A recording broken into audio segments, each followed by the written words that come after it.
Vamos ver o que mais... Nossa, tem muita mensagem. Vamos lá, o Gustavão mandou aqui, ó. Gustavo mandou R$20. Salve, salve família. Daniel poderia explicar melhor a relação dos sunitas com os xiitas e, consequentemente, com Israel? Pais e sunitas e xiitas poderiam se unir contra Israel? Esses caras lidam bem uns com os outros? Não mesmo. Claro que não. Esses caras não conhecem. Eles não lidam bem nem com eles mesmos.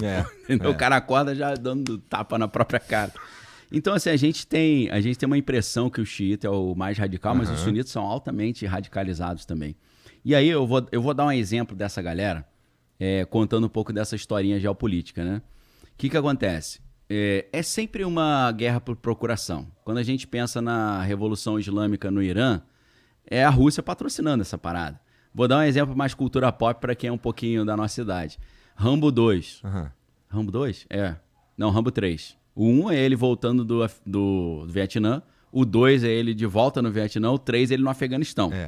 Então ali você vê que não é uma guerra... não é uma guerra do Afeganistão com os Estados Unidos ou com a Rússia. Ou com a Rússia. É uma guerra Estados Unidos-Rússia que está acontecendo dentro do Afeganistão.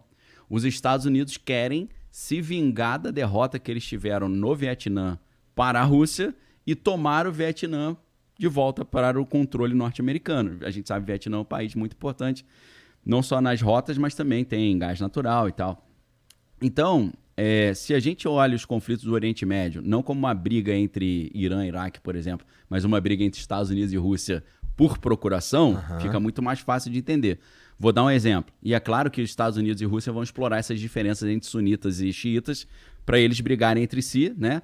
Fortalecer de um lado a presença americana na região e, por outro lado, enfraquecer a região, porque a região está completamente dividida. Aí você entra naquela ideia do dividir para enfraquecer, enfraquecer para dominar. Né? Povos inimigos brigando são muito mais fáceis de serem dominados. Com certeza. Né? Então, o que acontece? Em 1978, a Rússia patrocina essa Revolução Islâmica com a Ayatollah, a gente conhece como Khomeini, mas lá eles falam Khomeini, né? Então eu vou falar Khomeini só para a galera entender o que a gente está falando. Ayatollah Khomeini, que o nome é bonito, mais do que esse, é Ruhollah Khomeini, né? Ruhollah Khomeini.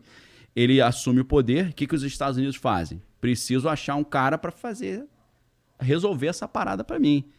Trazer o Irã de volta para o meu controle, botar o Shah Reza Pahlavi de volta. E aí o que eles fazem? Em vez de eles pegar os americanos e mandar para a guerra, eles chegam para um jovem talento iraquiano chamado Saddam Hussein, falam, meu amigo, se eu te der treinamento, dinheiro, tu faz um servicinho sujo aí para mim? Ele falou, vambora, qual que é o serviço? Rebenta com os iranianos aí para mim, por favor. Ele demorou. Aí logo depois da Revolução Islâmica tem a guerra Irã-Iraque, pô. Explorando essas diferenças, entendeu? E aí o que acontece? Quem que ganhou? Pô, se tivesse vencido, não tinha mais a Ayatollah no Irã. Verdade. Empatou, ficou 0-0. Só que aí, meu irmão... Mas aí o Saddam Hussein, depois ele virou uma casaca ali. Aí ele cresceu, né? Porque agora ele tem equipamento, ele tem conhecimento, ele tem treinamento. E aí o que acontece? O Saddam Hussein entrou numa de... Olha, quer saber de uma parada? Eu não vou só receber dólar para vender petróleo, não. Pode me pagar com outras moedas. Os Estados Unidos falou, não, pô, aí tu estraga o petrodólar, né? Porque o dólar, ele, depois que não tinha mais lastro em ouro equivalente ao dólar, o dólar deixou de ser uma moeda lastreada e virou uma moeda fiduciária, né? O que é a moeda fiduciária? Vem de fide em latim, que é fé. Ou seja, a moeda não tem valor real. O valor que ela tem é a nossa fé, a imaginação. Só que os Estados Unidos continuaram tentando gerar um lastro para o dólar com a questão do petrodólar, que foi um acordo que eles fizeram com a Arábia Saudita e com os países produtores de petróleo, que eles chegaram nos caras e falaram, o dólar não tem mais lastro, mas a gente precisa continuar com o dólar. Então vamos fazer o seguinte, se você só aceitar dólar para vender petróleo, eu protejo vocês. E a gente sabe que a Arábia Saudita também é inimiga do Irã, e mais uma vez tem essa briga entre sunita e xiita. Então, o que acontece? Desde os anos 70, o lastro dos Estados Unidos é o petrodólar. Por quê? Todos os países do planeta Terra não conseguem comprar petróleo diretamente com a sua própria moeda. Eles têm que comprar dólar para depois comprar petróleo. Pergunta para um japonês. Essa situação para o Japão é terrível.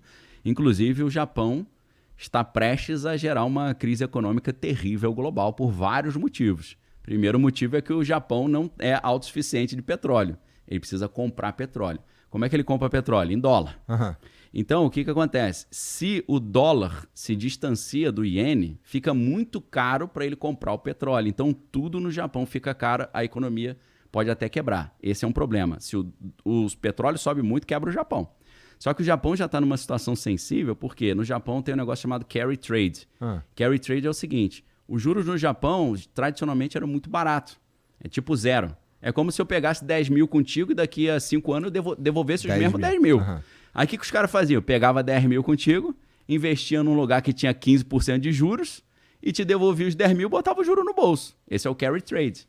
Só que para isso acontecer, e o mundo inteiro investe trilhões nisso, os juros do Japão tem que estar baixinho. O problema que está acontecendo agora, o juros do Japão está subindo. E aí eu peguei 10 mil contigo, daqui a pouco eu tenho que pagar 15 mil e eu só ganhei 13 lá na parada. De onde eu tiro os outros? E aí eu tô falando 15 mil, mas tá falando de 15 bilhões. Isso, né? Centenas de bilhões. Se subir muito o juros no Japão, pode quebrar o mundo. Porque o cara vai chegar pro Japão e falar, pô, não tenho, cara, e agora? Como é que eu vou fazer? Agora complicou, né, irmão? Você não vai me pagar? Comigo não, meu irmão. Entendeu? Já tem bastante problema acontecendo no mundo, né? Então, o problema agora é que se a gente tiver uma guerra escalando lá no Irã, é que provavelmente você vai ter junto uma crise econômica. Vai ser diferente do 11 de setembro. No 11 de setembro era só guerra, não tinha uma crise econômica, uma quebradeira global. E os dados econômicos estão mostrando que parece que uma crise de 29 ou pior está chegando. Né? A gente está vendo uma teoria que é chamada teoria do milkshake do dólar, que é quando tem hora que os Estados Unidos eles jogam o dinheiro no mercado e tem hora que eles sugam o dinheiro do mercado. Então, quando suga, é como se fosse um cara com canudo puxando o milkshake. Então, os Estados Unidos estão fazendo isso agora. Eles estão sugando o dólar no mundo, o dólar está ficando escasso, então a gente tem uma crise de liquidez no mundo. Não tem mais dinheiro circulando. Isso aí, meus irmãos, junto com o carry trade no Japão, para quebrar o mundo, não demora muito, tá? Principalmente se o petróleo subir. Então, aí é toda uma outra conversa, né? Toda uma outra conversa.